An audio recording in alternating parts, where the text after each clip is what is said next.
Dirt roads to rock crawling, two-buck chuck to screaming eagle, moonshine to 50-year-old single malt.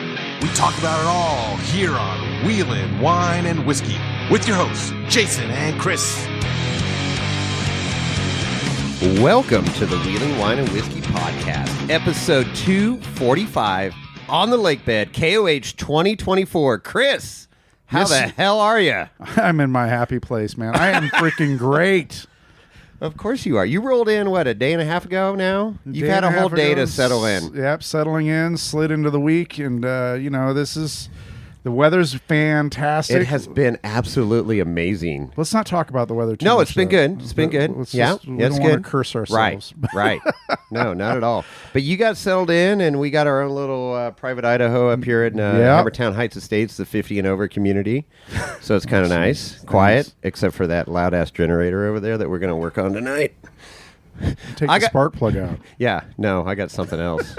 We're going to sweeten up the gas tank.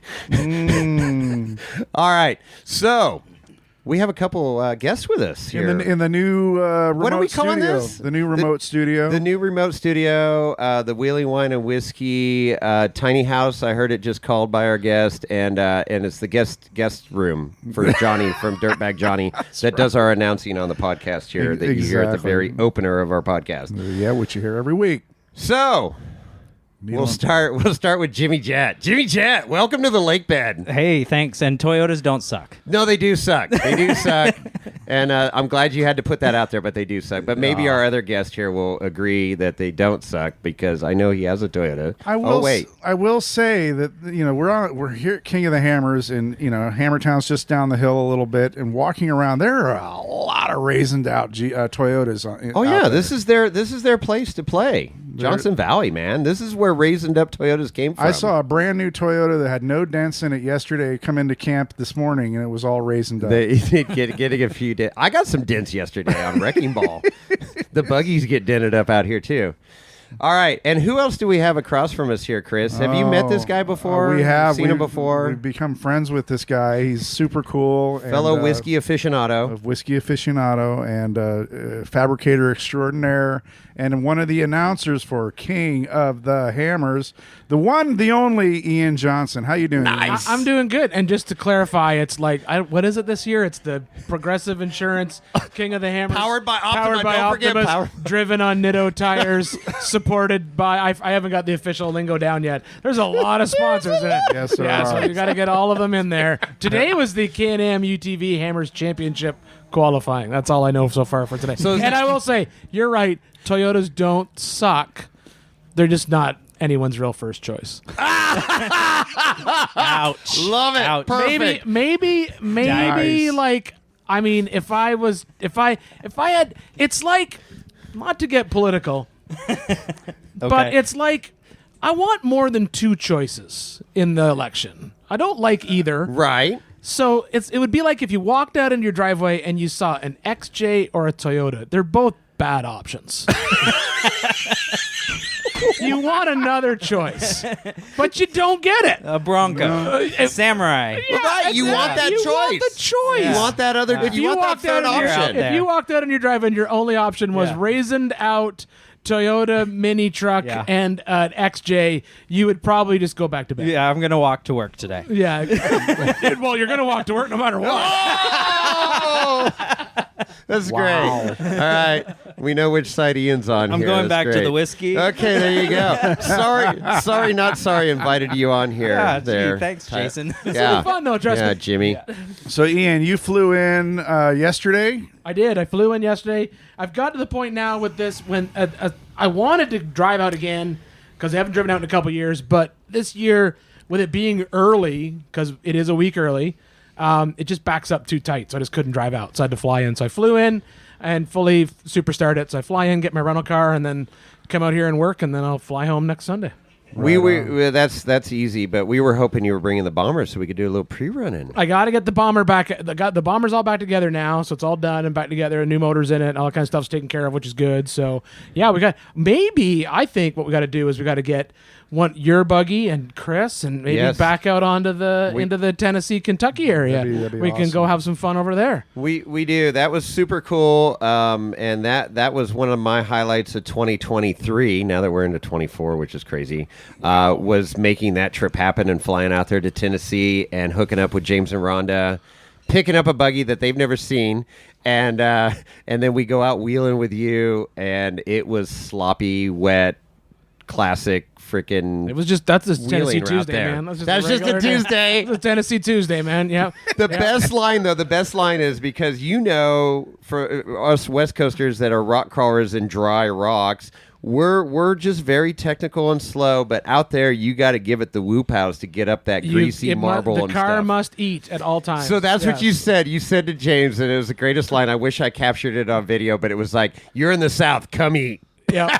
You gotta Give let it the whoop You house. gotta let that thing. If it's not on the rev limiter, you're not wheeling. Right? You're not That's how that wheeling. works. That's a whole different. And it was philosophy. funny because he pointed out, he's like, he even said that. He's like, I never understood. I watch all these rock bouncer videos. Yeah. And I'm like, why are these guys hitting guys these don't know hills how to so drive. hard? I don't understand. And then he goes, now that I've been out here, I realize Yeah. that's the only way to wheel out here, is it? And I'm like, it is the best way to wheel out here. Yeah. That's why Toyotas don't work at where we are. 'Cause We don't have the horsepower. well, adding all those transmissions and transfer cases doesn't Yeah. make up for the lack of horsepower. So it makes a lot of torque, though. yeah, with that 500 to 1 crawl Yeah. ratio doesn't do It anything doesn't for help you. in a sloppy mess. No. No, I get that. No, it does not help at all. Not at all. Got all the Oh, torques. So good, but that was an awesome trip, and we got to hit up Leaper's Fork, which was an incredible little niche distillery there.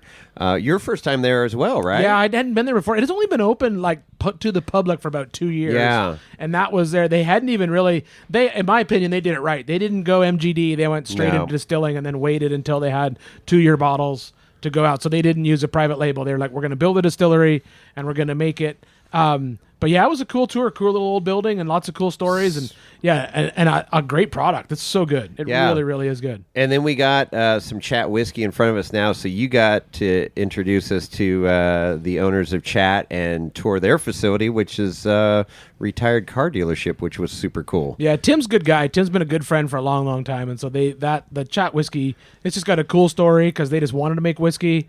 They have a very different way of making whiskey. It's even different than most other people who make Tennessee whiskey.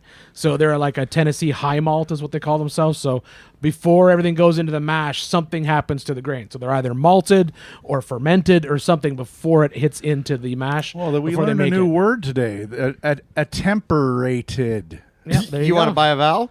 How many syllables is that? So we had to. I never heard that word before, and we got a little education from you. But I'm going to do a deep dive on that after the show and figure. We'll put Lorenzo on it. He needs to do something. He's just been hanging out on the lake bed and wandering around, so we're going to put him on it. Yeah, looking for other wild asses. Yeah, it's time. There's a lot of okay. Anyways, so anyways, that was an awesome trip. I'd love to bring my rig out there. We got the LS V8 that could eat a little bit with the big old 43 stickies, but it's crazy. And one other story is when we went, you made me change my flight plans because they had the option to go meet up at Hot Springs. And you're like, Jason, you got to go. And I'm like, well, I'm flying out of freaking Tennessee, Nashville, you know? He's like, well, just figure it out. And so I changed flights, called up Southwest. The great thing about Southwest, you can change flights pretty easy. And we drove through the night and ended up in Hot Springs at like 4 o'clock in the morning, pulled into this campground that was dark and wet and rainy, and I'm like, okay, this looks kind of cool. It's like rainforest.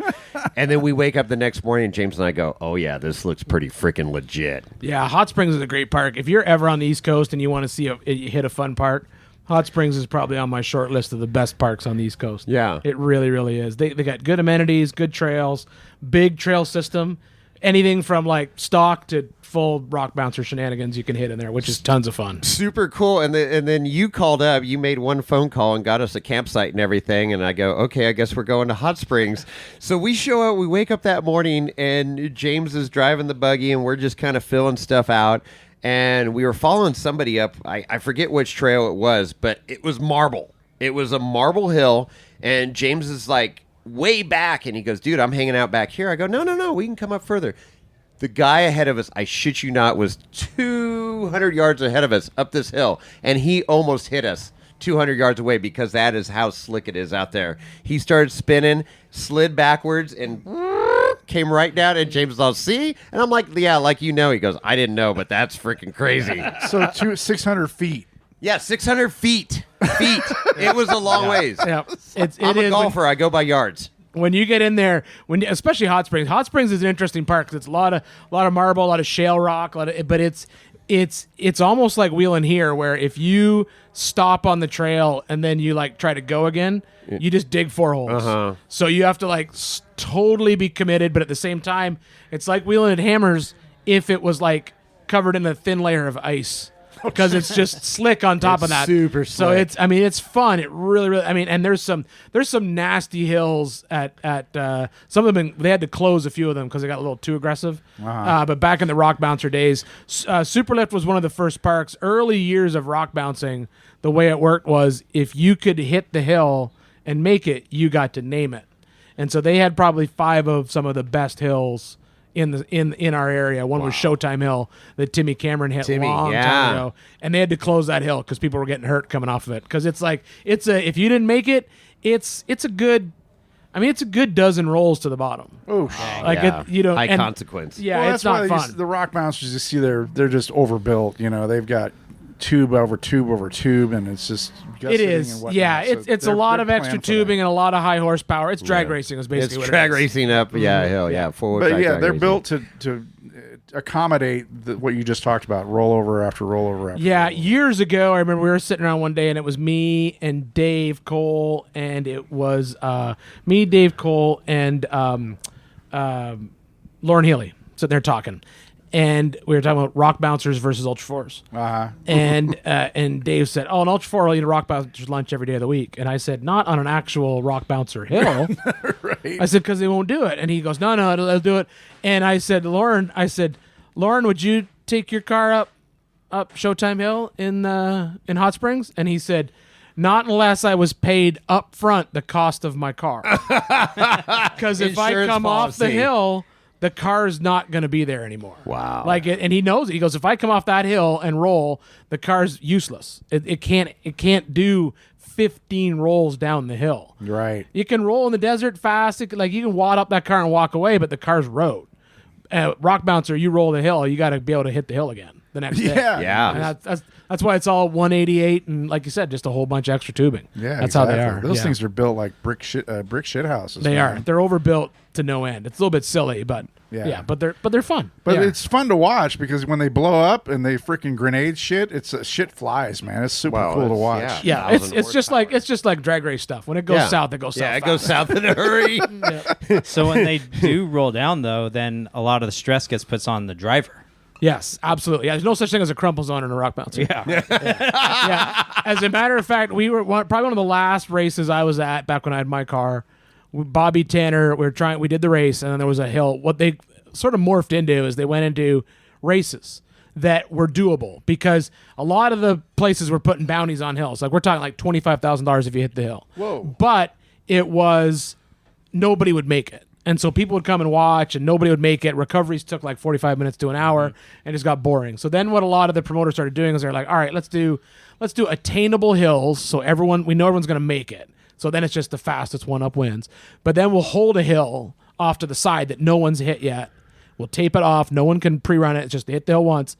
And that's like the icing on the cake at the end of the weekend.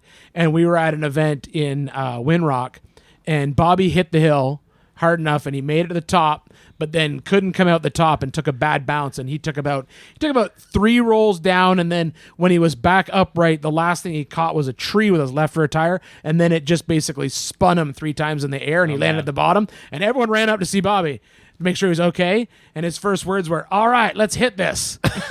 And they were like, "Dude, you just did it." And he was what? Yeah. He'd forgotten. Concussion? He What? shook he was the concussed. hill shook the memory right out of his head. Yeah. That's crazy. So Yeah, he was it's concussed. terrible. It's nasty. It is nasty stuff. So Yeah. that a lot of them now have gone into the same type of seats that monster trucks use. So they have like the ISP seats. Oh, so that like you wedge your head into it and stuff. Yeah, there's a lot of that. That whole it's almost turned into just monster truck stuff now. And Timmy's like retired, right, from that stuff? He half retired. He bought Half-retired? he built a trail rig that he Okay. still is winning every race he Okay. enters it into. So, Yeah. yeah. Yeah. Just Yeah. I'm gonna build a trail rig, but you know, Yeah, it's a 1,000 horsepower single seat trail rig. It's nasty. that's It's cool. a good little car, but yeah, no. Competitor Timmy doesn't masses. retire. He started getting into circle track, dirt track stuff a little bit, and then but yeah, he's just he's back into it, but not full into it like he was Okay. before. All right. Let's talk whiskey. Is there any in this here? is Wheeling Wine and We got a lot of whiskey. Ian brought some whiskey for us. He brought some chat Yes, from he his did. hometown there. That his favorite whiskeys. We got a 99 rye and a 91. Which one was this one? That's just the the 10 bourbon. that's Yeah, just the bourbon. Straight bourbon. That's whiskey. a good one. Yeah, it's a Well, good one. thinking about the buildup on all this chat whiskey, once we finally were able to taste it and enjoy it, but I mean, over the times we ran into you at the SEMA show and we talked just briefly in those brief moments, Yeah. Ian you gotta Johnson. get Chat out there whiskey. and try Chat whiskey. and we're like, you gotta try Old Elk, you gotta try Old Elk. I like the old elk. I still And, got a lot of and it of there. course, Yeah. we've traded. exchanged and done that. But now, full circle, we're back here in the trailer in the new studio with Chat Whiskey, and this is some good stuff, man. Yeah, I mean, Chat's it is one of my favorites because a nice thing about Chat is it's attainable. It's not like a $80 Right, bottle of whiskey. right. You're into it for like $40-50, Right. And which is nice. I mean, like you cannot fault an $80 bottle of whiskey. They're all going to be pretty good, but They they better should be. be at $80 a bottle. They better be. Yeah. Yeah. But when you can find a bottle of a whiskey that's like $50 that is good, then that's a winner right there in my mind. Absolutely. Yeah, absolutely, and that's the sweet spot. I think that $40-50 range, you're getting quality and value at the same time. And Chat's definitely right there. Yeah, and you tried it when you tried it, you really liked it, didn't you? Oh yeah. What was the high octane stuff that you're The 111. The 111. That's my The favorite. 111. 111 No, is my favorite. obviously, I fell in love with that one right away, and I'm still meaning to get online and order a bottle or two. No, or we got five for you. myself. When I get back, I'm doing sealbacks and Okay, ordering all that perfect. up. Yeah, Jimmy's Or- in on it. Or you can just come out to Tennessee. There you go. You gotta go out to Tennessee. So there's. I mean, look at this trailer. You could fit a lot of whiskey in this trailer. I'm telling you, so there may. What if I told you diesel's only $3.70 a gallon? Okay, so that's like Minden, Nevada. We Yep. were like $3.89 when I left. So you mentioned diesel. I paid almost $7 a gallon at one point. What? Driving driving here? driving here. Where'd you stop? I stopped the at wrong the Shell spot. station in Boron. Did they give you a courtesy reach around Well, at least or something? So I Jesus. don't do the biodiesel. I don't like my truck doesn't like to eat that. So I What do you have again? a Ram Cummins turbo diesel. Oh, it's a Dodge. So I've done the B20 and it doesn't run as well. It's not as No, it doesn't have as B20 's much not. power. You've got that illegal Dodge, don't you? Yeah. The Freedom Dodge. Freedom Dodge. Don't No go in def. for the recall. No def. no.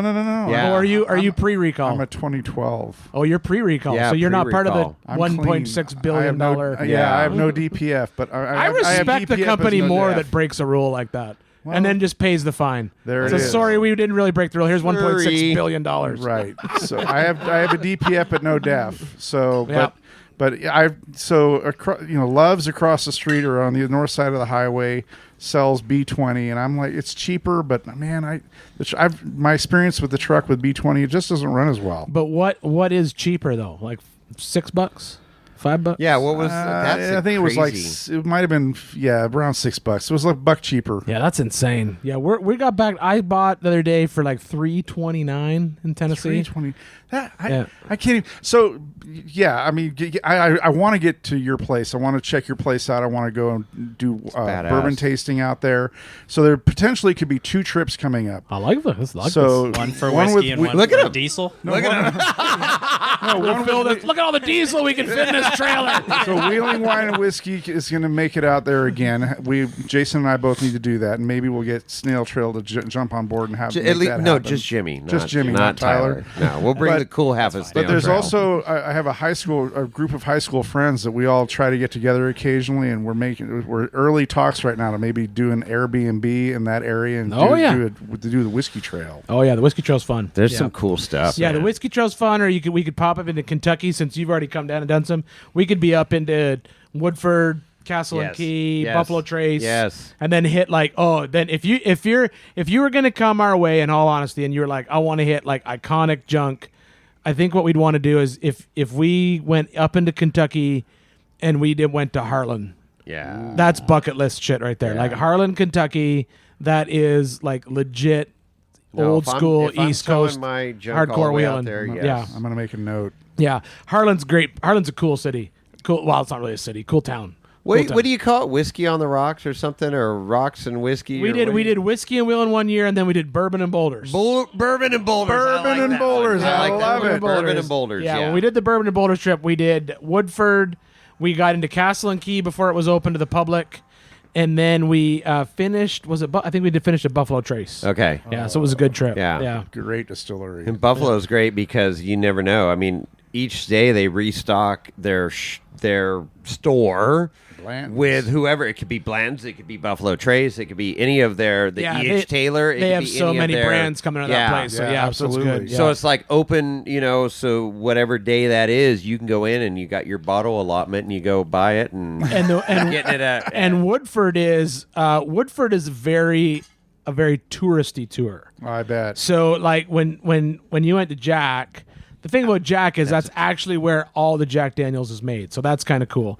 When you tour Woodford, it's not where all the Woodford is made. It's like it's just a distillery set up so you can see how whiskey's made. So it's like a But showcase. Yeah, but they do have one bottle of Woodford that they only sell at the Woodford distillery, which is this Woodford double oaked, and it's good. Like a single barrel, or It's just sell a double oaked. The but double it's- oak's good, but it's their yeah. particular Yeah, one. there's a distillery only Yeah. version of that, which is really really good. I mean, because I love the double oaked. I have that in my collection at home, and Yeah. it's it's not a regular drink for sure, but Yeah, No. because that's not a cheap bottle. It's like No, it's like a vanilla bomb. It's good though. Yeah. it's like a dessert. Have Yeah. you done it with a piece of dark? Have I told you my dark chocolate story? Ah. The chocolate story? Nothing- Oh goodness gracious! So, when we toured Woodford, they do all the standard tour stuff, right? Where you do the tour, and here's the this, and here's the that, and here's how it becomes whiskey, and blah blah blah. There's going bourbon, and blah. And then they give you the sampling, right? And they set you up with all it's the White Dog, whatever. Everyone's got. There's 900 Yeah. names for it, right? Then there's so you sample all the way through. Then you get to the end, and you have two different samples of their Woodford.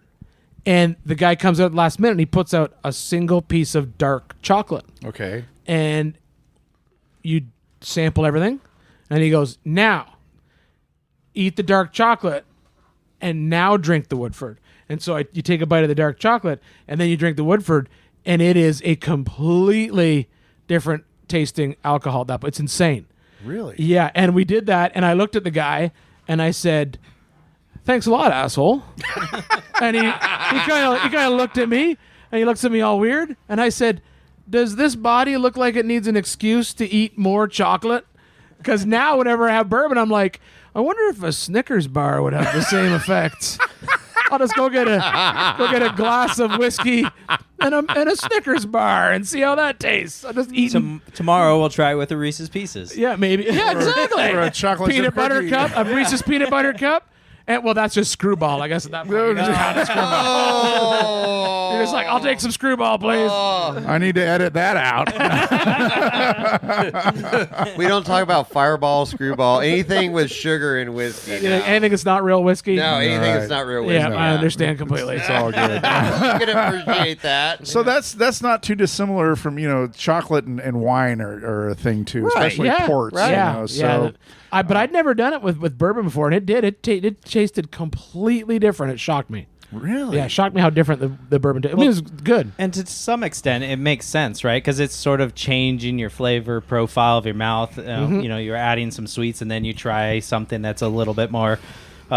I'm gonna go sour when you throw the whiskey in your mouth, and it accentuates flavors in a different direction. Yeah, So- I could definitely see that. Yeah. But yeah, it shocked me how different it was. But it was good. It was really, really good. But no, the Woodford tour, like I said, it's kind of touristy, but it's kind of cool. And then the Castle and Key tour is kind of neat because that's like an old school. That's the old E.H. Taylor. That's the old Taylor distillery, which is cool. So that's got a lot of history there. and I love E.H. Taylor. Yeah, because they just basically that place just they locked the doors in that place, just walked away. Really? Yeah, and when they reopened it, they found like barrels in the rick Isn't that house. crazy? Yeah, What? they just, Whoa. yeah, that was when they in the story there. it was in the 80s. In the 80s when Yeah. bourbon died, that whole it wasn't called the it was called the Old Taylor Distillery, and they basically went in and started tearing parts out of it. And they like one of the rick houses, they completely demolished it and just started selling the timbers out of the rick house to these wood reclaimer guys.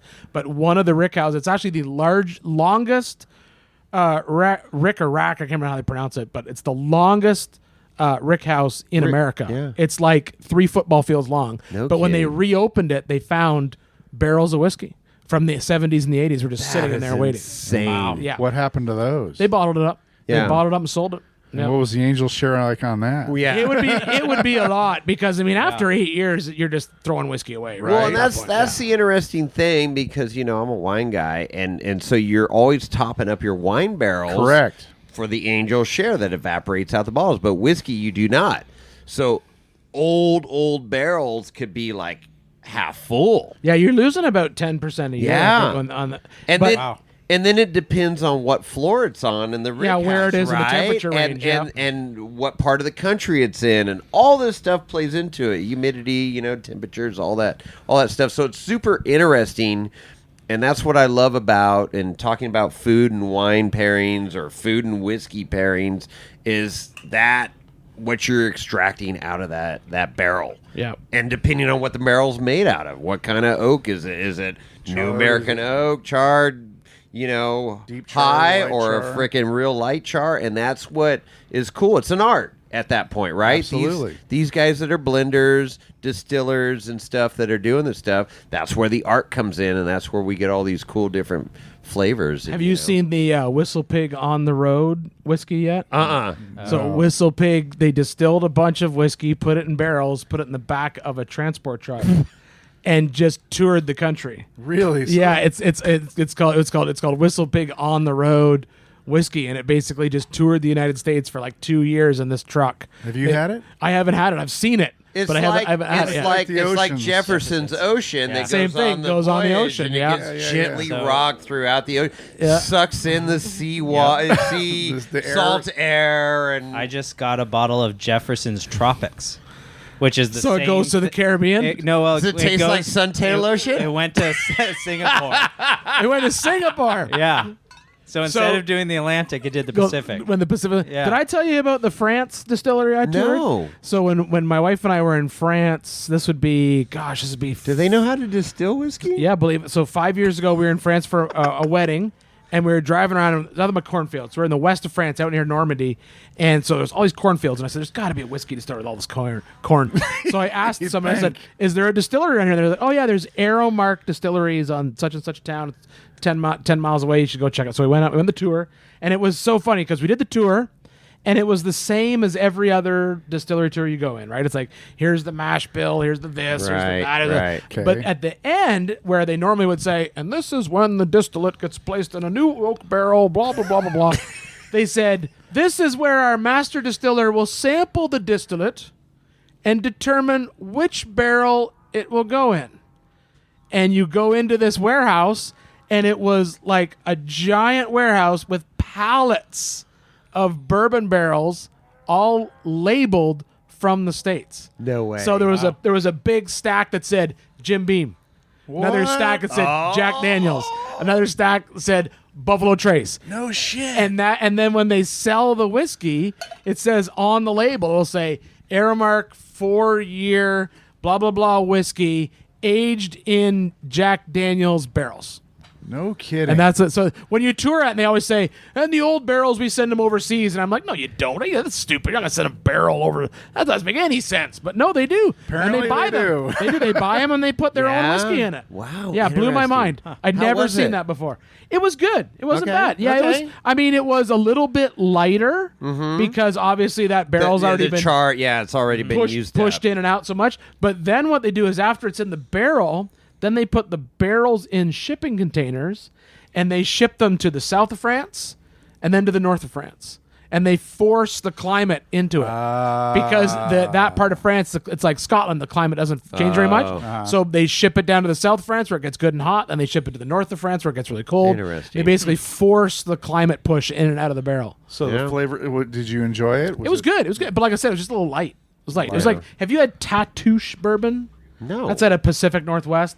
It's a really, really light. Like you can tell it's only been in the barrel for probably like 2 years. It's like a Basil Hayden, maybe. It's like It's super. the Sauvignon Blanc of bourbons. It's like an 80 proof. You know what I mean? Like It's a light 80. It's an intro. That's Good all? intro. That's all 80. Good intro into So this is a good segue. So can we talk about what you brought? Sure. Yeah. Yep. Here, and Chris gravitated towards the 122 Well, proof. we started at the lower level. I mean, I did. You and I did. You followed my lead. Ian went deep right away. I went straight into the 122. You did. I'd already been there. I already swam in the deep end of the pool. I was going back. You jumped Diving right into right the in. deep end. So let's I'll let you just reveal what you brought to camp today, which so I brought- super appreciated. We brought 3 samples of what will possibly be. One of these samples will be the first Big Tire Garage Tennessee whiskey. So we're working with a distillery out of Tennessee that specializes in basically white label private blend whiskeys, and they gave me 3 samples to try. They gave me a rye and 2 different whiskeys, one that was like a 122 proof and one that was a 90-ish proof. Right. And so we're just kind of 93 and the rye was 88. Yeah, and so we just basically gave them a feel, see what they're like. Now we'll go back, talk to them some more about maybe some different options that they have, and then we'll see what happens. But this could be the beginning of I've always wanted a Big Tire Garage whiskey. I just thought it'd be kind of fun, you know? Yeah. you heard it here first on Wheeling Wine. That's right. No, this is cool because that's obviously the name of our podcast, Wheeling Wine and Whiskey, and gravitated towards whiskey and wine. And then you called me up and you said, "Hey, do you need whiskey?" And I'm like, "Well, yeah, I'm never going to say no to whiskey." And then you're like, "I got some samples to bring." And I'm like, I love samples because it's cool to be on that ground floor, so to speak, and try stuff. And you're a connoisseur. I'm a connoisseur. Chris, Jimmy here, all connoisseurs, and we appreciate it, right? It's not like we don't drink to get drunk. We drink because we appreciate the different flavors and nuances that we just talked about a minute ago here. And it was cool to experience that with you. And I loved the rye. I loved the bourbon that was in the middle ground there at 93 proof. I would drink that all freaking day long. The 122 I didn't think was overly hot, and definitely all good, 3 good samples. You can't go wrong with any of those, in my opinion. Yeah, no, the distillery that's doing them, they're like a well-known name. They're basically a private label, white label distillery, but they do a lot of whiskeys for a lot of different people. So it's not like a seat of the pants kind of thing. So what we'll do now is we'll take those samples, go back and probably mess with the proof a little bit. I think I'd like to land somewhere in between that 92 and 122. I think that might be the sweet spot, but if we could come in there, I think that would be good. And then after that, it's just all the business side of it, right? Yeah. Figuring out distribution, because that's the other side. It's not, if you want to have a whiskey brand, you can't just be like, Sure. I'm going to sell whiskey. Yeah. There's like laws and stuff. There's all this stupid federal stuff that kicks in. I was curious about that. Like, do you need a liquor license to do that, or how does that? I mean, No, are you selling through them? You basically would go through distributor. So Okay. it's similar to, if you're familiar at all, to like dealership laws in America. Okay. The liquor store distribution is almost the same. They almost have a stranglehold on it. Like if you went out to tomorrow and spent $5 million on a whiskey distillery to make your own whiskey, you still couldn't sell it. You'd have to go through a distributor first. Interesting. Yeah. So Okay. you're basically tied to some type of distributor that takes care of all of the taxes and the legal and all that kind of jazz. So that's kind of the next step would be, how does it get distributed, and then you just work on branding and price point after that. Right. Yeah. And you don't know anything about branding. Nothing. Yeah. Nothing at all. No media stuff. Nothing. No idea. I might have an Instagram page. I don't know. We'll figure it out. Yeah. YouTube So which channel, one did you whatever. like, Jimmy, out of the 3? I don't like ryes, but I found the You don't like rye? I keep bringing you I rye. know, you keep Am I pushing trying? me I didn't in know that I was direction. converting you. Yes. But the rye was my favorite of the three. Oh, that's good to hear. That's interesting. So what is it that you don't like about rye? So normally I don't like the spiciness of a yeah, rye. because a rye is spicy. It's And a rye is this- spicy. And This that's what isn't draws very me spicy. in. And that, Oh, me, see. I'm the same way. To me, a rye it's a seasonal thing. Like when winter comes, like when fall comes and it starts to get cool, Yeah. that's when I like rye because I like that Gravitate towards spicy, rye. like Yeah. warm you up kind of ryeness. Sure. But that's something you don't like. No, I don't like the super high proof stuff, and I don't like ryes for that same sort of reason. Yep, Like I don't want yep. it to be hot drinking it. I don't want it to be spicy drinking it. I'm a hot fan. Like I love spicy food. He and loves hot- spicy hot food. stuff. But yeah, something about rye it just never Interesting. never drew me toward it. But the rye that you brought us today was fantastic. You like It's that not one, yeah. Super duper spicy. It's not overly spicy. Yeah. it's quite mellow for a rye, and actually I really I think like it's only a 2-year rye, isn't it? Is it a Was it 2-year? It's 2-year. Yeah, Yeah, it's a 2-year rye, 2-year 88 rye. proof. Yeah, So 88. that could possibly Yeah. be why. I mean, at 2 years with an 88 proof, that's pretty low for a rye. And then Because this other rye that you brought from Chat Oh, Whiskey, the that's so straight good. rye That's malt what I'm whiskey, drinking right is now. 99. Yeah. Have you had this? And I think that's yet. it. The other thing you would Not prob- yet. Yeah, that is honestly where I think you would get a lot of the spiciness in the rye when the proof Sure. comes up in that rye. Yeah. I will say this: talking to the distillers, rye is the hardest one to make. yeah. Really? Yeah, apparently. So if you're using your still for multiple batches, so if you're going to make rye one week and then you want to work on a whiskey or a bourbon the next, it is very difficult to clean the still Okay. for the transition from rye to bourbon and whiskey because of the oils in the rye. Interesting, It's a very interesting. oily grain, apparently. Yeah. Interesting. Yeah. Now, where do you rank Frey rye? Because you kind of like that too, right? I do. That was a top pick of mine out of a lot of the Frey ranches that we've sampled Yeah. before. It's definitely up there. I don't know why I like that one.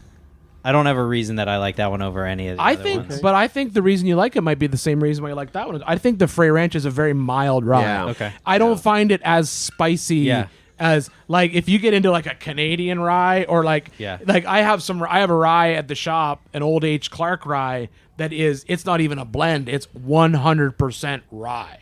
And if you like rye, it is amazing. But if you don't like rye, it's the worst thing you could ever drink Sure. because it is spicy. It is all right. Yeah, but it is. But I mean, when he made it, I bought the bottle, and he told me, he said, "I will never make that again."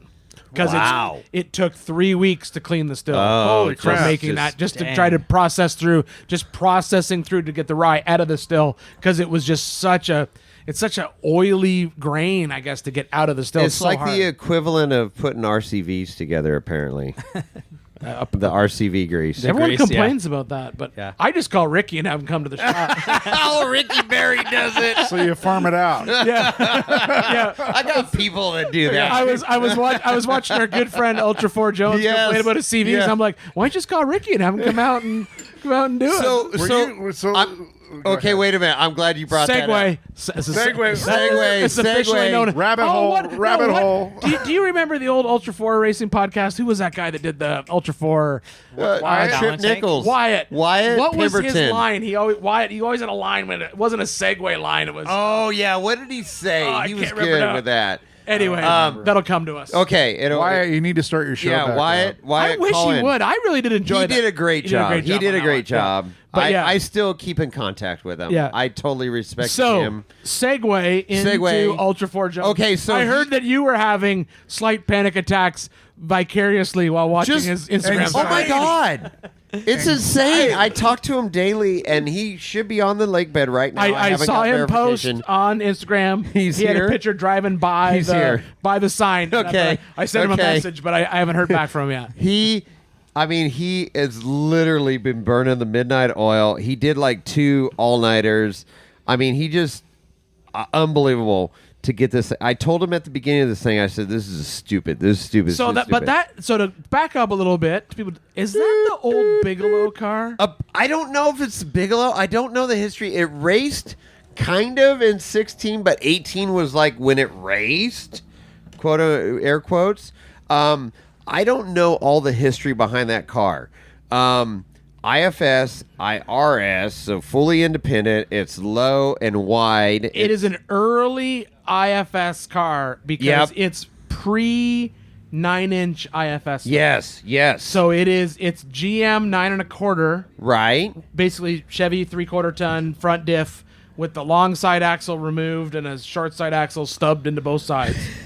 Front and rear with Eaton e-lockers, and then just like homemade A-arms and all kinds of shenanigans. Right. Like, it's a very, very, Unique. very early version.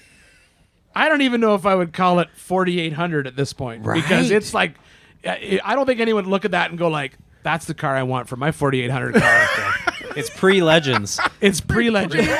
And What should we call? There's got to be a word for that. Ancient? Legendary. Legendary. It's not legend. Oh, I'm totally using that on the live stream. That's not a Legends do car. it. That's a legend. Legendary. That's awesome. You got to put the gap in. Okay. That's a Legendary. car. They call that a dramatic pause. Dramatic. Yes. Yes. Pause for effect. But you know what? I got to commend him because he was willing to give up, but he had all these people helping him and all these people that want to be involved with this race. And that's kind of the epitome of Ultra 4 and what we're doing here on this Lake Bed King of the Hammers is the average Joe, which Kevin is the white picket fence, 2 kids, wife, and he wants to build a race car. Fireman wants to build a I race car. can't believe he still has a wife. Right? That's what I said. I told Mallory. That was Nail on the head. She gets like the big. She should get a trophy. She should get the award. If he wins anything out of this thing, she should get the award. Hell yeah. But it is incredible. But it's cool because people get involved, like our buddy JL Latte said. Instead of spending a couple extra days on the lake bed, I'm going to go help him finish the car and follow him down. So he sacrificed part of his trip. We had numerous friends of the podcast that did that, and people that are friends of Kevin Jones do that, which is super freaking cool. And you know, we all, know the reality. It's like he's probably not going to finish. We wish he would. That'd be great, but the reality is he's not going to finish. I told Kevin, I said, please don't become a trail tampon on 4,400 day. Because I thought he was racing 4,800. I found out he was racing 44, and I go, oh, shit, this ain't going to be good. But I called my bookie, and they gave him 50 to win. it's going to be a huge payout. It's going to be a huge payout. But it's super cool, and I said, just please don't become a trail tampon, and you could become a hero by helping people winch up shit or whatever you do. But it is another story on the lake bed, right? Just crazy shit. At the end of the day, if you're like Kevin and you're an up and coming Ultra 4 racer, you have to find. The reality is, and I say this all the time, and people don't like when I say it, there's only 15 people actually racing to win this race. Yeah. This is true. Because as much as we want to pretend that the average Joe can come out here and The win, 4,400. yeah, 4,400. Yeah. That is an incredibly steep hill because not only are you fighting 300 and some miles of race course, you're fighting the multi-million-dollar budget that you're trying to pass in the desert and and the rocks, and that's incredibly hard to do. It's not feasible for 99% of the population. So for someone like Kevin, if he wants to be an up-and-coming 4,400 driver, the reality is nowadays, if you're looking for sponsors, you need to have some type of catch, right? Yeah. And the fact that you go and bring that car, he sent me pictures of that car when he bought it. I wouldn't have paid for that car. I would have said, so you want me to get that off your property, huh? Like that's how bad that car was. And I know he didn't pay a lot for it. Right, he didn't pay a lot for it. No. I sure as hell hope not. But it was, if to leave the starting line in that car, I think he's in a position where, he's got a good story to tell, and he's got at this point, I think he's shown good social media reach, a good push to get the car done, and that's 99% of it. I mean, right. Like if you're him and you're looking for sponsors, that's part of the game, right? Like what's your, we were talking about it today, watching the UTVs leave the line. It's like, who's going to drive down back door? The reality is, Lauren broke the internet years ago by driving off a cliff. Launching off that cliff. He probably got more ROI on dropping that car off that cliff than even being in the race. Yep. I think if you were to combine what Kevin's done, I think he's in a situation where if he goes back and looks back and say, hey, this is what I was able to do, he may be in a cool little niche area for next year. Maybe next year he buys a different car. Right? right? Or he builds the one. Finishes out the 4800 car. Yeah. But I mean, No. we've talked constantly about it. You don't know what's going to happen. It's luck, skill. So many factors play into what the outcome of this race, the 4400 race, is going to be. I mean, shit. Equipment breaks, man. You never know. I mean, No. Yeah, you are right. But the reality is, I was over in Gomez's pit this morning. They were literally fixing a $250,000 pre-runner. Right. And he was about to leave on his 9th trip around the course. So yeah, Start to finish. And kudos for them. They are the first team in the history of Ultra 4 racing to win with a brand new car. So they've solved. Raul, yeah. They solved the new car blues issue. Yeah. By putting Joe Thompson in the right spot, but that solution was like a lot of money, right, and a lot of commitment, and right. that good for them. They did it. The reality is for someone like Kevin. If he can't go out there and run that racetrack 8 times, no, he's and he's definitely running it in his race car. the epitome of the underdog, right? Yeah. I mean, Yeah. we'll see Right. how it plays out. So but for him to leave the line, and if he makes it into the rocks, he's won. Right? That's what I told him too. That's freaking awesome. So then he's go saying ahead. 7 miles, isn't he? That's no, he his said it's goal got to is? go more than 11 or something that the car went before. That's but what he's hoping for. Oh, it went 11 before. I think something like that. I don't know what the exact I mileage wonder if was. he It can wasn't convince much. Robbie to give him one of his helicopter rentals to Would pull that it be out. great? Because Would that be great? Robbie said he's got 5 on standby. So How would that be for social media when that shit gets lifted he's out still of the sitting in the desert seat. by a chopper? Oh, I geez, don't think they'll let you better. ride. I don't think they let you ride in it. It's a bummer. It'd be pretty cool, but I don't think they waving a flag. It's not like AAA during COVID where you have to ride in your vehicle on the back of the All right. So James. So let's talk about the Shearer Burger team that we just interviewed. Kind of not Gomez level, because I think Gomez level or Laser Nut is at the top. Correct. Right? But Shearer, one race a year, freaking king of the hammers. And he totally rebuilds his car after qualifying. I mean, that is one of the teams obviously to watch, 3-time king. But, he's on that upper echelon, but he's not at that like crazy money echelon. He's not a full-time race car right? driver. Yeah, like the Gomez's, right? Yeah. So but I still think there's a good chance that Jason could win it this year. hell yeah. I think if I was to pick my winners this year, it's hard to rule out the Gomez because of the size of the camp. Right. I mean, you can just say Gomez, and you've Right. got like 4 drivers. Right. Who's gonna win? One of the okay, Gomez's. Which one? I don't know. One of them want to win. So as much as I want to put them near the top, I do think that this year, I think there's a good chance that we see Jason finally get that 4th win. Yeah. I think there's a good chance he's going to pull it off. There's 3-time kings, right? Yes. We got Slauson, Shearer, and Shannon. Shannon Campbell. And Shannon's bringing a brand new car to the lake bed. He's out here with his brand new car, and I mean they're all hungry, man. Somebody wants to be So the wait, 4-time so king. let's get your opinion on the 2-seater for Shannon, because he self-admittedly said I can't read a map. I don't know where I'm going. He got lost and did like 2 trails last year that he didn't have to, and he still came in, upper. Shannon's an animal. So what do you think this is going to be? And do you know who his co-driver is this year? I do. I don't know if it's officially been announced yet, so Okay. I can't tell you. All but, right. but I will say it's not a legit hired gun. Uh-huh. It is somebody with a little bit of Ultra 4 experience, but it's not somebody that, like, in all honesty, if I was shopping for a co-driver, I would have called Kevin, Ultra 4 Jones. Yeah? Yeah, just based on when you talk to him and what he did last year Right. to get ready to co-drive, I Aaron? think. Yeah, he co-drive with for Darren Aaron Parsons. Smith and Aaron the Bomber, Smith, and, Smith and the Bomber, yeah. and freaking Senate. Yeah, I think they got across the line. If you listen to his mentality and he talks about his responsibility as a co-driver, I think he kind of has the right idea of, if I want to be a hired gun co-driver, this is the right way. This is how I want to do it.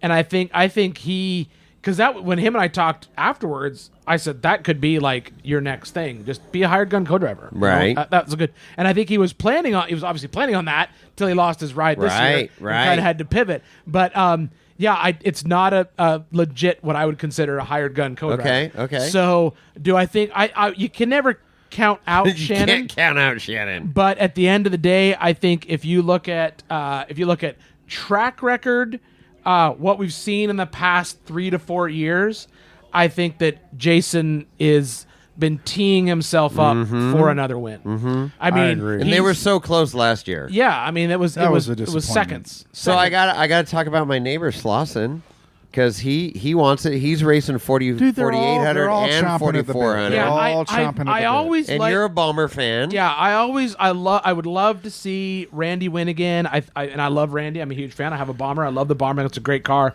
I think the reality of these courses is, I think Hammers has changed to the fact where it is more of a how much pre-running you do, where you know to get in and out of the rocks. There's always the argument at the drivers' meeting every year: be in the rocks. But the reality is we know, for those of us who are there watch the race and see it, the winners, they're not in the rocks. They know how to get through the trail. Correct. It's a race. It's a race. It's not a ooh, I ran more rock trails than you. Right. It's a I got to the finish first. Right. So for the racers who go out and figure out how to pre-run differently, how to pick out those VCPs, where is it safe to get around a rock trail versus not a rock trail? In an ideal world, everyone would just be on the honor system and be in the Right, rocks. right. But that's not going to happen. Well, and that's why there's always a little bit of controversy every single year. But that's every racing series. True. And like NASCAR, everyone's cheating. NHRA, everyone's cheating. Formula One, everyone's cheating. The reality is racing could be best described as cheating without getting caught. Right. That's racing. Well, and they'd say the same thing for the NFL, but I mean, Everything, exactly. Yeah. So yeah, Hockey, drugs, fights. Yeah. Like, I mean, come on. Like last time I checked, there was no extra points for getting in a fight, but there's still a hell of a lot of fights. yeah, in the oh, hockey. shit, yeah, there is. So. That's what makes it a really good sport. So do you think they're still racing the course, or are they racing people? I think they're racing VCPs. Okay. I think that, I think the perfect example, like I just said when I was down in Gomez, he said I'm going up for my 9th time around. Mm-hmm. I think that what they're doing is, I think the winning racers are running this course multiple times, figuring out where the VCPs are, understanding where, because the rule's very simple. 150 feet from the center line of the course is the rule. right. And if I can clip the VCP at the bottom of the trail, jump up on the sand road on the side of the canyon, run the sand road, stand in that 150 feet, and clip the VCP at the top of the trail, I didn't break the rules. And I'm still racing. And that's, I think what's happening is they're racing VCP to VCP. And I think that's the truth. So for those that don't know, what is a VCP? VCP, virtual checkpoint. And it's very it's hard because I understand both sides of the argument, right? So the argument is, one, we want everybody in a rock trail because it's king of the hammers, not king of the bypasses. That's true.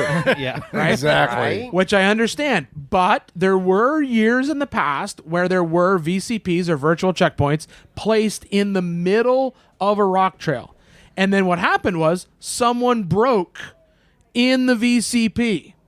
Oh. So if someone that's inevitable. breaks in the VCP, you can't go around them. Right. If you go around them, you've short coursed.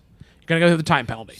So while everyone waited for the car to be pulled out, course workers were there working on it, and it basically stopped the race. Literally stopped the race in strat, which you don't want to have happen because that's just not fair to everyone. Because then the guy who had the 5-minute lead all of a sudden has no lead. Right. So I understand the argument. People are like, well, put a VCP in the middle of the race, middle of the rock trail, which I get. So you could go into Sledge, put a VCP right at the plaque line. So everyone has to run, and that VCP could be 10 feet wide, and everyone's got to go through it. But then the minute someone breaks in that VCP, your race stops, which is not good racing.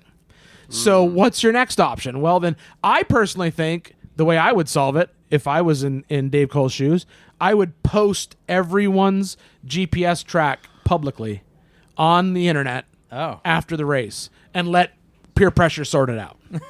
Because all of a sudden, Yeah. if you win the race and someone's like, wait a minute, Yeah. you only clipped the VCP at the bottom of this trail and the top of this trail and drove around the trail, I think what happened is there'd be enough peer pressure that people would be like, all right, I better stay in the rocks. And Or, boxing gloves. So, Yeah. so You did what- 5 less miles than Exactly. everybody else. Well, it's even not just less miles. It's just you're up on a because the Yeah. reality is you get into some of these trails. We saw it. You can see it in qualifying. If you go watch the qualifying race on the live stream, you'll see the guys. They're coming down. They're going down Resolution.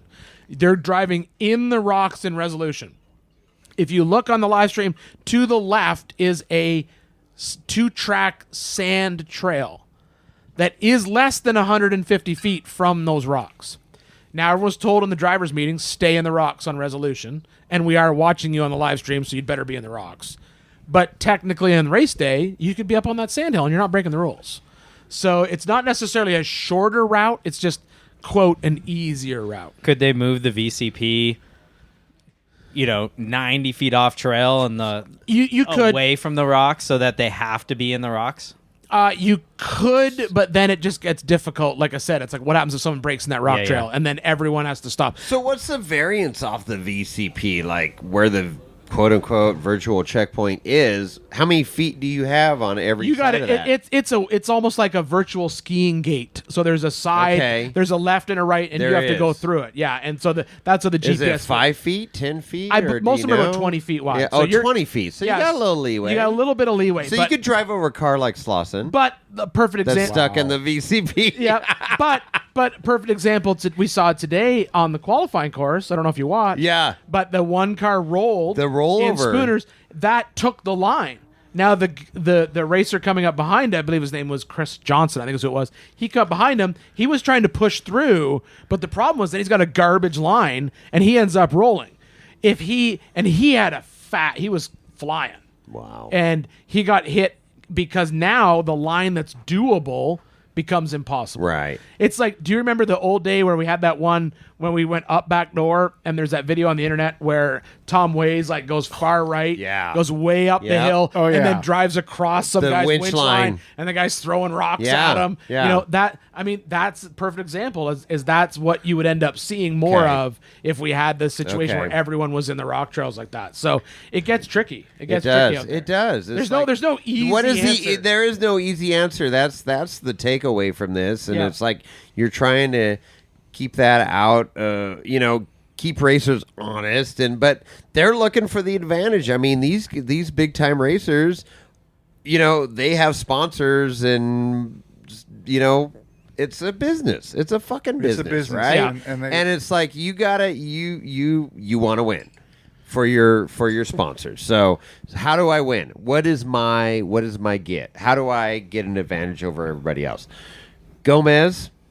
Okay, I'm going to run the course frickin' 9, 10, 12 times and have a brand new car and whoop house and a helicopter. Well, right? And a mansion but and a whatever yacht. it is, and I don't know how many sponsors that they're having to worry about, but it's interesting. It's so cool. This lake bed, there's so much eye candy of equipment on this lake bed right now. I love it.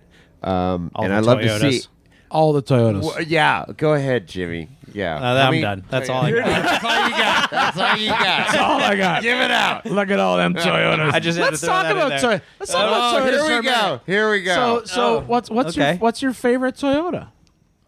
All time? Or just Here goes the podcast. Let's talk Toyotas for a minute. What do we got? So let's run down what if you were to build the perfect Hilux. Toyota. Toyota Hilux. Oh, old school Hilux. He wants a Hilux. I would. If I were to build a truck, I'm gonna tell him what I'm building in a few minutes, and Okay. you're gonna watch Oh, his man. pants get tight. But I want to. We're gonna have him go through first. All I right. already wet my pants, I think. I would build a quad cab 90s Hilux. Oh, so old school mini truck with 22R 4-cylinder under the hood, or what are we talking?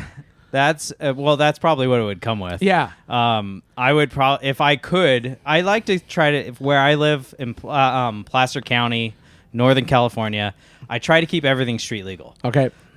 So it's hard to do an engine swap. Yep. So I would probably try to keep something along the lines of whatever came in that genre of truck. And then I just do put enjoy driving it on the road. Put 13 transmissions behind it. Oh yeah, all the T cases. All the 2 transfer cases and 2 5-speed manual gearboxes. Why do you have a It would- 12-foot stretch on It this would be thing? fun to throw an LS or a V8 or even a Toyota's V8 would be kind of interesting to keep it Toyota. I understand. But yeah. So Okay, the go one for it. the one Toyota that I have in the fleet right now is the 05 Tacoma. I don't know if you've seen my Toyota Tacoma, but I have an 05 Tacoma, standard cab, 6.5 foot bed, Okay. manual transmission, Yeah. 4.7 Tundra swap Okay. Yeah. with the FJ Cruiser manual transmission transfer case, still IFS in the front. Interesting. So Okay. it's like a fun ripping around back Yeah. road kind of pickup truck. I had the 2.7 4-cylinder that popped took a head gasket out, and it was honestly cheaper. I was going to do an LS swap, and then somebody said to me, dude, if you keep that Toyota, you'll break the internet. And so I researched doing the 4.7 Tundra swap, found a bunch of people who figured out how to do it, and so we did it. And as far as I know, I'm the first second-gen Tacoma 4.7 manual transmission in the country. A lot of numbers standard there. cab, and well, Toyota guys love numbers. He A lot gets of it. Toyota talk here. And that truck. And so when I built it on the show, and I got an email from somebody, and this is internet rumor, but it could be true. So I got an email in from a guy who said, because I'd mentioned, man, this 4.7 fits in here like it should be here, like it's scary, like the fuel lines line up, like Wow. it's Okay. annoyingly weird how well it fits. And I did get an email from someone who claimed to be on the Toyota second-gen Tacoma design team. He said the Tacoma was never supposed to get a V6. Second-gen Tacoma was supposed to get the 4.7 V8 or the 4-cylinder, but the marketing department killed the build because they thought it would hurt Tundra sales if they put the V8 in the Tacoma from the factory. Well, now wait a minute. which is probably true. But didn't I think it's very the V8 came in the 4Runner. Yes, which Yeah. is also why... Your Toyota knowledge, Chris. You see that Toyota? Yeah, He which is listens to our podcast. which is why when I did the swap to get the cooling system, all I had to do was buy a 4Runner radiator and a 4Runner radiator hoses, and it bolts right up. No way. Yeah, the sheet metal and the 4Runner and the Tacoma are identical. Yeah. Which would So make sense. what you're now, saying here so is that's we need not to- the build that's going to make his pants tight. Are you familiar? So, the build that are going to make your pants tight is okay, I'm I ready. just ordered Aqualoo FJ45 with 6-inch stretch in the cab. Oh, look at Jimmy! Jimmy's crying right now. Where's our photographer? Where'd Andy go? So it's the That's awesome. it's the Aqualoo FJ45. Yeah. With the 6-inch cab stretch with 18.5 inches pulled off the back of the bed, so the bob bed, Yep. 6 inches taken, so it's the short bed version. Okay. I'm gonna do Tacoma front clip with long travel, Oh, interesting. Okay. and either complete V6, like pull the whole Tacoma drivetrain out of a Rectico, or I may do the same and do the Tundra full drivetrain swap out of it to keep it all still Toyota. I am so regretting bringing Jimmy on this podcast right now. I think we'll have to do a whole nother podcast Okay, when there we're you done, go, so we there can you move go. on to from Well, Toyota Ian's talk. here all love week. it. We'll so- pause. I'm very jealous. We'll that sounds move. awesome. So the story behind that was Aqualoo, who does all the aluminum bodies, they're shutting down. oh, And so they called me and they said, "Hey, the guy who owns it's retiring." Yeah. And they called me and they said, "If you want if you want another body, because I have a bunch," and they said you should. And I said, "I need an FJ45. It's the only thing I don't have." And he said, "If you're going to do an FJ45, you should do it soon because we're probably going to be shutting down." And I said, "Okay." And then they emailed back and said, "Oh, we have a new buyer. It's going to be okay." And then literally 2 weeks ago, they emailed me and they said that deal fell through. So if you want, you should probably order it today. Wow. And I said, "Put it on a pallet." And they said, "We have everything but the one fender. So we make the one fender. We can get on the pallet out there tomorrow." Wow. And I said, "All right." So so it's the whole. So it's the whole package, and I mean their stuff is so nice. That FJ45 stuff for them is beautiful. I've actually never seen any of their stuff, but an FJ45 is an iconic Land Cruiser body that I think everybody should have an understanding what it is. Yeah, So I've that's got. I pretty mean, rad. I got a thing for like pickup. Like I got Jeep pickup trucks. Yeah, I got that's pickup cool, trucks. yeah, So I'm like, yeah. why not have like one last little Absolutely. FJ45 pickup truck thing? And then I don't want to do rock crawler with it because Yeah. I already have my Jeep as more of a Right. rock crawler. So I thought, man, if we do a Tacoma front clip in that thing, do like a long travel, maybe a Camberg kit or something, that could be kind of fun. Cool. Yeah, that's interesting because you're taking a vehicle that should be a solid axle swap and throwing in an IFS. Yeah, So that'll be cool. I think it'd be Yeah. fun. It'd be a fun car for Okay, sure. that concludes Toyota talk All right. on Wheelie Wine and Whiskey podcast. I, will just, I did want to make one comment. Put a marker and we'll just transition right That's in. right. Let's do snail trail 4x4. Follow up. What do we got over here? I gave you the segue, Jimmy, to have Ian on Thank your you. podcast, so you're welcome. So, just what you're saying about the whole engine swap marketing department with Toyota, blah, blah, blah. Yes. Marketing departments need to be eliminated. They need to be purged. So the funny thing is Wow. marketing departments Wow. have changed so much because So I have a 2-door Gladiator that I built myself. I took a Jeep JK, cut it in half, put a Gladiator grill on it, put a Gladiator bed on it. It's a 2-door Gladiator.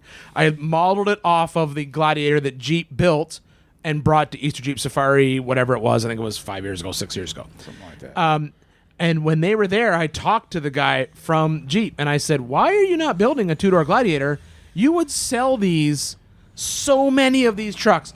And he said, it's not like it used to be. He said, we would love to build a 2-door Gladiator, but this is how it works. He goes, we go into our corporate meeting, and we say, we need to build a 2-door Gladiator. And they will say, why? Well, it's hugely popular. It would be a hugely popular truck. What's the proof? We don't have proof. Okay, well, here's a simple. How many 2-door pickup trucks do we sell? None. Well, then why would you think we'd sell a whole bunch of 2-door Jeep pickup trucks? There's no way we're going to do it. And they just kill it. It's not like it was in the 60s and 70s when, like, DeLorean was like, put a giant V8 and call it a GTO. It'll be great. Trust me. And I also think the reality is, back in those days, people were more willing to, like, put their job on the line. Sure. Whereas nowadays, I'm sure that person who makes that decision is probably like, I don't want to make that decision because then I'll get fired. Not me.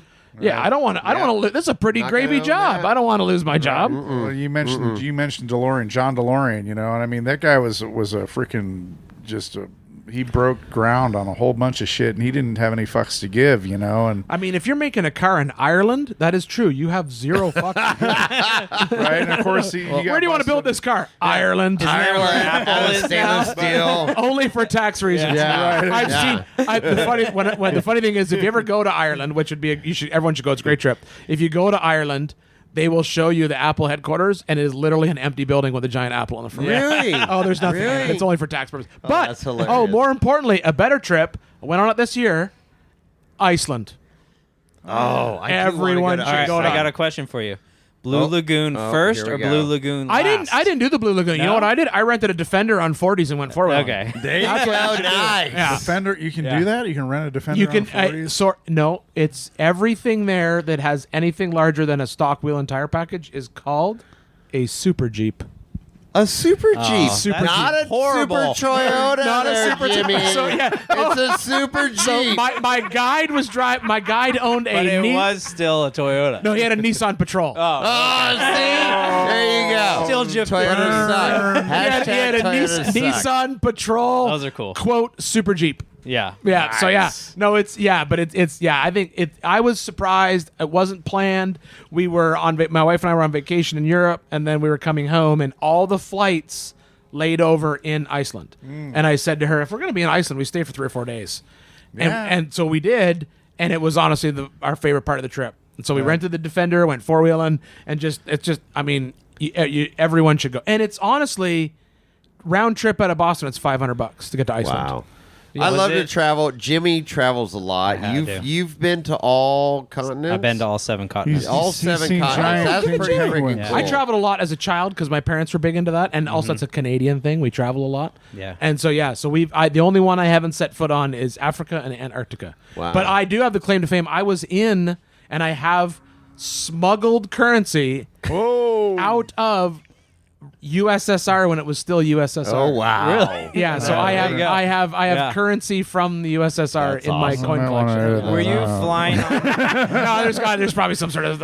I'm American now. It's okay. Yeah, it's okay. I finished my citizenship. It's all good. Hey, That if was you want- last if- year. That was last year that I was did my right after citizenship. King of the Hammers. If you want to know anything about penguins, ask this guy. Yeah. Oh yeah, A 'cause- little bit. Yeah. Nice. Wow. Were you flying on Icelandic I Air? was Icelandic Air. So yeah. I've heard a rumor, and I don't know if it's true.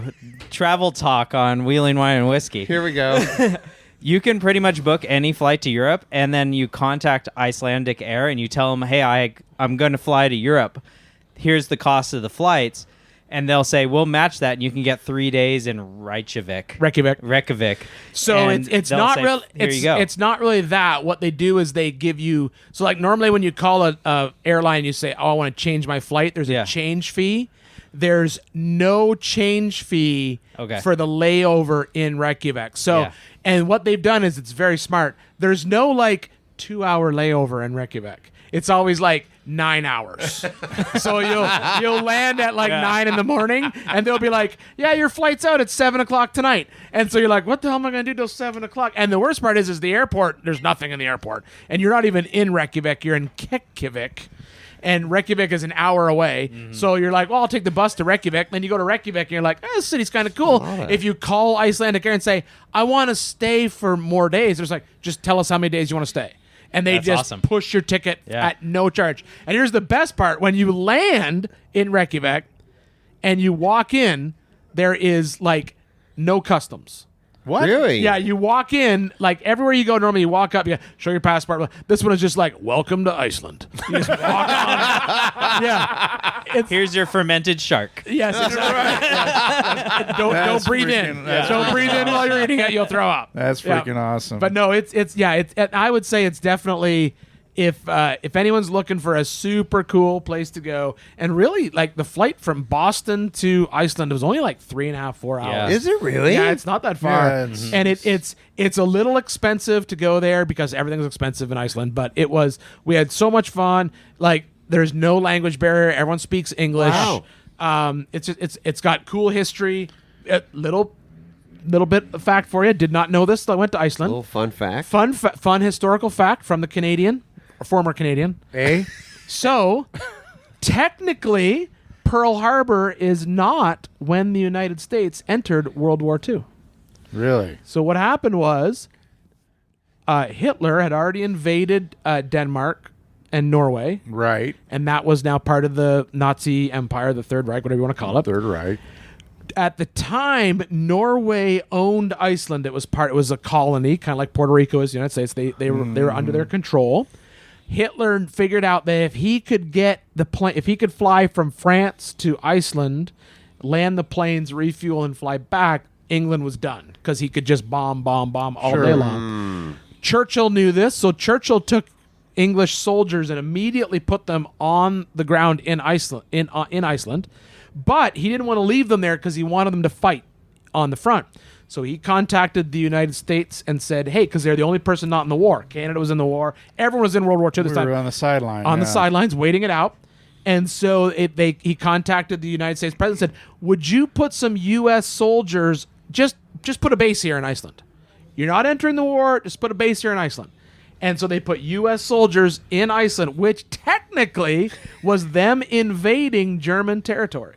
Oh. Because they were in this part of Norway, Iceland, and immediately the Germans surrounded it with U-boats, so they couldn't get supplies in and out. So these GIs were just basically stranded there. But the best part is I didn't realize until we did this, talked to all these locals. Up until that point, Iceland did not have a bridge or a paved road in the country. No kidding. Until World War II. They said we were pulled into the 20th century, kicking and screaming by the U.S. military, because up until then they were still living like Vikings. They were like nomadic, small towns. They did not have they had no paved roads, no airfields, no nothing. Wow. Till the U.S. and when the U.S. GI showed up, first thing they did, invented the hot dog. So there's an Icelandic hot dog that you can only get in Iceland because they couldn't get hot dogs because the island was surrounded by U-boats, and the GIs were like, we need hot dogs. So they created this lamb-based hot dog. It's called the Icelandic hot dog. It is delicious. But then they're like, well, we need ketchup and mustard. And the people in mint Iceland jelly. were like, what's ketchup and mustard? We don't have that. So they invented their own Icelandic ketchup and mustard, which tastes nothing Terrible. like ketchup and mustard. No, it's actually pretty good. is it good? But it doesn't taste like ketchup or mustard. Really? Yeah. Mint jelly. No. It would be pretty good. Mint jelly with a lamb hot dog. I like that. But yeah, there's just some cool history there. It's just a neat Cool. place. Yeah, it's a neat See, spot. we give till it hurts on Man, you learn here all on Wheel and Wine and Whiskey. knowledge Look at this bombs knowledge galore. bomb here. Can we get Holy one of those PBS grants? Now? We Like, should. We need the that. more you Where's know. the more you know button? So let's rank. This is awesome, Ian. Absolutely awesome. I got one more subject to bring up, Sure. but go ahead, Oh. Chris. Chris was about to close this podcast. He is. He's shutting it down. I know how he runs. You listen, Ian. You know he shuts it down I am like that. loving this. This is great. The light's stuff. flashing right But now again, on the porch. We are here in Johnson. We are Valley, at King of the on Hammers. We Means should Lake talk are about King King of of the the Hammers. Hammers. Yep. King of the Hammers. and I don't know what you want to talk about, but I'm bringing it back into race talk. Okay. That's where I'm going. Perfect. That's Back where to I'm the going. race. So we talked about the top 15, Yep. the big dogs, Yeah. Yep. but we always want to mention or talk about who the underdog is. What your outlier would be that could potentially rise to the top and make this happen. Oh, my wild card pull has been for the last couple years been Paul Wolf. I Yeah. agree. Yeah, I think Paul he's been doing his homework. He's made that transition out of UTVs. I mean, hell, he's got a wing on the car. Can we talk about that wing? What the wang. fuck is up with the wing? Chicken What wing. the fuck is up with that? I honestly think it's a joke. I think he's doing it very straight faced. I think so. But I do believe it's a joke about because when the F1 race got shut down for the Right, manhole cover, right. I think he did a whole bunch of social media posts. I think it's like a dig on F1. Okay. I can't imagine it actually doing it. It ain't helping out here. No, It no. ain't. We're not going at those F1 speeds No. to put more Well, pressure on maybe the there's asset. something we don't know. Maybe he's in a hit 200 on the freaking You never whoops. know. But it does look cool. It does look cool. I love Paul Wolf. We had him on the podcast. He is the junkyard dog. Literally, Yep. Has this junkyard stuff and has done some crazy shit in the early years. But he's super cool, and I love his social media. He's just laying it out there. Here, here's what I'm doing. So my wild card drive. this Okay, year is I Paul like Wolf. that. Yeah, I it was like last that. year too, and he's due. He's due for a good finish. And he's not racing. Monday night, frickin' Beating his car on beating his car up shootout. on backdoor challenge or shootout night. yeah. Yeah. So that we got that going for him this year. Yeah, I think maybe just racing the car in the actual right, race would be a good right. idea. Don't try to do all these. So that's gonna be a wild card draw. activities. Wild card draw in the EMC is I'm gonna go with our good friend Amber. Oh, you are? Okay, so that was where I wanted to go. Okay. Yeah. I got to mention opened the Amber. door. We're in Two Stone Camp here. So what, when you heard that Amber was going to race 4,400 after Randy races the car in the 4,800, think hopefully it's still in one piece. So, yeah, let's talk about that for a second. Yeah, I think it's about time. I Right? can't believe she's hung on to this samurai Right? lifestyle for as long as she has. I thought for sure she was going to hang up that samurai and just give up on that this year. So did I. I mean, she did what she was supposed to do. She finished Yep. in time last year. She did the unexpected. Right. Which is bring a samurai in under the time that you are allowed to race in. Right. Which is incredibly impressive. Did she finish in time last year? I think No, it was. she but didn't it was- finish in time, but she finished the course. Yeah, She finished finished- the course. she completed But I the mean, it course. was pretty close. Yeah, She was close. I agree. We were here in camp. She never finished the course. Yes. Yeah, Right? but she was close enough that They honestly, kept the lights on. Yeah, They- and they let her get up on stage. Yeah. But the reality is that time you're just a victim of circumstance. Right. Because Absolutely. it used to be that as long as you were out running, they would leave the course open. And then it's just been the past couple of years, and it's Right. like, no, 10 o'clock. Right. Yeah, You right. know, Yeah, it's right. cold. If it was hot, we'd be there till midnight. you know, Right. like, that's just the reality. Right? So yeah, no, I think it's I am surprised that she's still getting in a samurai. I thought she'd be in the bomber car But this she- year, 100%. Yeah. like for every race. Yeah. I did too. But she is so hell bent on getting that samurai across the line within time. Within time, And you yeah. got to admire that. I mean, here we are. We talked about Kevin Jones. Same thing with Amber. This is her mission. This is her thing, and that's what they're pushing for. And that's the greatest thing about this race is these people that are hell bent on these, things. Like, I mean, Jimmy loves Toyotas, even though they don't crawl worth shit. But that's Well- okay. Well, they crawl well. You know? They still go fast. But well. Amber put 1 ton, Toyotas. Toyota axles in Right. there. With What is a Toyota one-ton tons. Toyota? Toyota 1 tons. But no, Tacoma axles. it's cool. It's cool. And But I do think, in all honesty, I think there's some good and some bad there, right? So Right. I think she has definitely spent the seat time in the car to earn the next car. Agreed. And I think that I think it's time for her to just, and it's easy for me to say because I'm just on the sidelines. Right. I think it's time to just put the toys away because I think she has the skills and the ability and most importantly now the experience Right. to probably be a very formidable 4,800 driver. I think she could come in. If you put her in the right car, and maybe not first year, like I think it's going to take her a couple years to get used to the difference in the cars. But I think I think it's going to take her a couple years to get her feet underneath her in the car. But she has all the tools in her toolbox to basically be a force to be reckoned with in that 4,800 class. I think she just needs to step into that class and just make it her own and do it. Right. And it's like I've seen it just in our rec wheeling with 4-wheel drive clubs, like people that have money that go out and buy a rig that's fully set up. Like I got FU money. I'm gonna go have Ian Johnson build me a Jeep that's all freaking badass. You still don't drive. I mean, that thing can Never drive. wheeled a It day in his goes, life. right? The one But thing you that gotta learn how to drive. Yeah, the one thing that you can't do, we've seen it in this sport, and if you've been around long enough, you've seen it. There have been people who've come in to just basically try to buy a win. Yeah. And as much as everyone kind of looks at the Gomez's and sees Right. that that's what they're doing, they aren't. No. Because they are, like They're I said, putting in the time. They put in the time. They went out and they pre-ran. Yep. They've raced multiple Yep. races. They didn't come in year one and be like, why didn't I win? I'm going home. I'm gonna buy the best car and just put me in the driver's seat and go. Right. No, Yeah. they're putting in the time, the miles. There have been people in the past who showed up here with basically, I had Right. this car built, Right. and I'm not winning. I don't know why. I'm going home, but they just showed up on race day and raced. You know, that's not what it takes. So that's my point. Is Amber has a tremendous amount of rock crawling in a freaking Suzuki Samurai, which is like if you had a choice of all these different vehicles in a video game of what I'm going to choose, okay, I'm going to go for the Suzuki Samurai. Oh, I could get the Bomber. No, I'm going to go for the Suzuki Samurai. Yeah. And here she is, real life, out here racing, and she gets it, right? I mean, you heard about her experience just getting here to the lake That bed. was insane. It's all wadded insane. up. There are rigs right here in camp.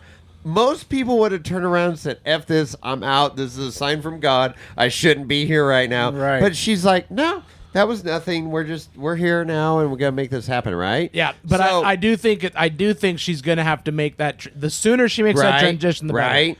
Because it is very different racing a Suzuki than it is racing a Yes. 4,800 Oh, car. And that- 60 horsepower versus 400. Yeah. But I do think she's got the skill, and I think she's proven that she's got the time on the seat to probably make that. Like, the reality is we're going to have a queen of the hammers. Yeah, who's it going to be? At some point in time. And is it, like, the reality is it's either going to be her or Bailey. Bailey. Yeah. Those are the only two players in the Yeah. game. And you want to be, it's like everything else. It's like when you see a bear in the woods. You don't have to be the fastest person. You just have to be faster right. than everybody else, right? So the second female queen of the hammers is nothing compared to the first. Right. And I think she's basically laid the foundation to be, both her and Bailey have both laid both the of them. foundation to be. So Both of they're them. I think they're on equal footing, and it's just who wants to get there first. Yeah. Yeah, and I think they're both I mean, that's what's interesting. I'm glad you brought that up because Bailey has had, Campbell Enterprises, legacy father in front of her and has a badass car and has proven herself, which is great. All the Campbell kids, Wayland and Bailey, have proven themselves. And then, Amber is given this opportunity now with a badass car. Mm-hmm. She's not limited by her car now. Yeah. Her skills are going to shine. But in the this car. similarity between the two are, if you look at Bailey and you look at Amber, the reality is to me, I always like when the builder winners are in the podium. Yeah. Because I do think I think that's part of the game here is the Sure. fact that if you're a builder, I think that gives you one other thing in your toolbox. Sure. Right? So, and I think that if you look at both Amber and Bailey, both of them, they're both working on these cars. They know these cars inside Right, and out, right. top to bottom. Like Bailey knows her car, top to bottom, back to front. She's slinging in the diffs, rebuilding the CVs. Amber's at Bomber Fab, building these bomber cars. She knows it top to back, Sure. front to bottom, everything. And so I think they're both in a similar situation where they know the car, which I think is 90% of it. Yep. So when you're out there racing it, but they also both, as I said, have that foundation to make that next step into an excellent driver. Which I just think that I think it's time. I think it's time for her to basically step in and go race with the big boys. It is so good. I thought it was going to happen last year. It didn't, but it happened this year, and I was so freaking excited when I heard that opportunity for her because it's just what you said. They both work on stuff. They know they have the mechanical sympathy because they know the car inside and out, and they are going to go send it. Yeah. It's going to be great. It's going to be a good race for sure. It always is. I mean, it's Yeah, always all it the races is. are fun here. It is. Yeah, it's a good time for sure. She definitely has a learning curve, though.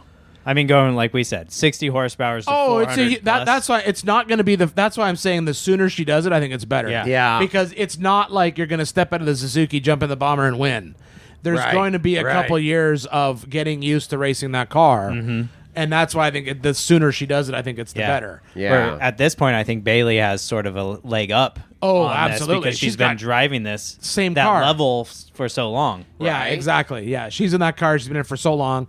I honestly think, I thought it was going to be a few years ago. I thought we were going to see Bailey win, but then Brian went and got her pregnant, so he could try to. I think that was planned. So that was planned part of the plan. because he wanted to win that year. Yeah. he was like, "Man, she got close last year. I better get her pregnant." Yeah. I think that's what happened because the year prior she was running away with it. And Yeah. lost it on a water pump. And I think that scared him. So he's like, I better get her pregnant and get her off the starting line. There might be something there, though, about childbirth. She can drive through some of these things a little bit harder than she used to. She could, yeah, possibly so, yeah. No So pain good. like childbirth. That's what my wife tells me on the regular basis. And she's my wife. You never say we are pregnant. It's like, you don't know pain. My wife's like, man, I'm really in pain, honey. And she's like, you have no idea what pain is. Oh, no. Yeah, you So can glad. never. That's like they can pull that card out forever. Right, You're right. not gonna get past that. This Yeah, is I man- always, this is I man always talk. say that I never want to get kicked in the nuts again, but you guys want to have another kid. So, Yeah, yeah. That's a good point. Yeah. So, anything else, Ian, you want to bring up? We talked whiskey. We talked Man, we've been wheeling. around the globe. We have Literally. We literally Literally. talked about world travels. I And mean, this- we've set ourselves up for me to go over to the old Toyota. yeah, you can go. podcast. You can go over to the Toyota podcast. If you want to come to the dark side, you're No, welcome. yeah, right. I'll be over there being all like, we can just throw numbers like, what's your Exactly. crawl Hey, ratio? Yeah. No, just so Yeah. you know, there's a fireball and a screwball. That's- Over in the Exactly. Toyota You're not gonna podcast? get. You're not gonna get good whiskey at that podcast. So you better bring your own. It's gonna be a Yeah. bunch of Okay. PBRs, Yeah. PBRs, and some Yeah. plastic White Claws and- Yeah. white claws. You better bring your own whiskey. Just saying. It's all white BYO. claws. No, it's all good. I'm glad this came together. I'm super appreciative of our friendship and going out with you, wheeling this past year. It was freaking crazy cool. And bringing those samples, I can't wait to see this Big Tire whiskey hit in the market. Super. Speaking of frickin- samples, Yeah. do we have an idea? ETA? Any No, estimate? No, this is We're early literally on. in the early on sample Okay. phase of This like, is- this is just step one. Hey, but sure. when so when I got the samples, I'm like, well, who am I going to take this to try? And I was like, oh, I know, I'm bringing it to KOH See? for Jason and the boys to try because then I know that if they try, if they like it, then we're headed down the right road. Okay. Because the reality is, there's a lot of options in the world if you want to Sure, do this. It doesn't sure. have to be. I don't have to go with this distillery. I can go to a different distillery type of thing. But I know what I like. But I also want to hear what other people like. Yeah. Sure. You know, that's all Yep. part of the game. No, so I'm- there's no ETA on it. It's just honestly something that I think would be cool. And so that's kind of where I'm kind of like headed down that road on it to see what I'm happens. voting for that 93, that I- 80-10-10. I think that is going to hit the market perfectly. I Good to love know. the rye, and I didn't hate the 122. I like the so 122. both those are, I mean, they were all great to me, but for somebody that's like an average whiskey drinker, and then like a fan of yours, I mean, the cool thing is you've got a following that I'm going to buy that whiskey just to try it because Ian's, throwing that out there, which is cool. So I think that middle ground is you where like the need middle to go. ground? You like the 122? I like the And 122. you like the rye even though you don't like rye? Yeah. Right. So So you it's- can't go wrong with any Gosh of them. darn it, where we're everyone going. liked all of them. So you got to make all three. Man, there's no clear-cut winner here. As long as you don't have a Toyota on the label, I think it's going to sell. Oh, boy, there you go. Yeah. There you go. No, for this sure. has been awesome, man. Thank you so much for hanging out with us. Looking forward to KOH Week. We're going to find out who our 2024 king or possibly queen could be here on the lake bed. Yeah. Love your insight. Love your genuineness and no bullshit. So, Ian, thank you for your time. And, Jimmy, good times, huh? You just Yeah, hit the lake bed thanks and you're for inviting me. interviewing You just Ian had to Johnson. I hang mean, out how here good and is talk that? Toyotas. Yeah. And you got a little Toyota talk. It's the most Toyota talk we've had on this podcast ever. No doubt. No and doubt. so we might we got the power of editing with Chris, and that might get edited out. I don't know. Well, this will actually be about a see. 6-minute episode. It's gonna go. We're gonna see. We're gonna let's talk Toyotas. And now that we're done talking about Toyotas, And that's when Lorenzo walked out of the trailer. So we'll see how this goes. But awesome stuff, guys. Super appreciate it. What do you got, Chris? I just like to make this an annual thing, man. Yeah, I think yeah. we should. Second annual. Absolutely. Yeah. Yeah, for sure. We should come in every time. Whenever we're out here, we should do one of these. It's always a good time. Yeah. Hell yeah. And Chris, you need to make it out to see. I want to tow that's my my plan. junk out there and go wheeling again with Ian. That was super cool. It's totally different wheeling. Totally different. I prefer this. I prefer our Sierras, but it is super cool out there in that Tennessee area. Well, I love seeing other parts of the country. It too. is. And I know one of those trips is going to be an airline flight and hanging out with my friends, and we'll definitely hook up with you and do our thing. And I'm going to be in Airbnb. It'll be spouses and so forth, and it'll be good. Stop on by. The shop's Yeah. there. Hell yeah. Yeah. Right Good on. stuff. Jimmy, any final words? I don't have You enough. got a dad joke? I don't You got have a enough dad joke? horsepowers to go out that direction. I'm gonna need to put a 22 RE under the hood and one in the bed just There to you hang go. out. There you go. That'll You get could you get your nitrous. cylinder. Nitrous, right? And maybe No, that would help. good stuff. All right, guys. Well, this has been great. Anything else, Chris? You want to tell everybody how they can get a hold of us, how they can get a hold of Jimmy, how they can get a hold of Ian? Well, let's go. everybody just state their IGs right now. Jimmy, what's your IG? Snail Trail 4x4. Ian from Big Tire Garage on all that stuff. Right? Jason at wheelingwineandwhiskey.com. That's your email. That's your email. I know. Wheeling Wine That's Whiskey. my email. Here My come the IG is emails. www.chrism, and of course our emails. Jason is at wheelingwinewhiskey.com. Chris is at wheelingwinewhiskey.com. You can also call us and leave a voice message at 408-800-5169. Very nice. 408-800-5169. That's right. You remember, Chris? I love it. And we've had some great whiskey tonight. Hell yeah. Thank you, Ian, for bringing that out. And we got some chat here in the Wheeling Wine and Whiskey. What'd you call this? Tiny the tiny home. home. Tiny Wheeling home. Wine and Whiskey He's tiny calling home. it the tiny home. we got the maps up from past years and little bar here, and yeah, it's comfy. It's good. It's a good little snug. Life is good. All right. With Thanks that, again. Chris. We're out.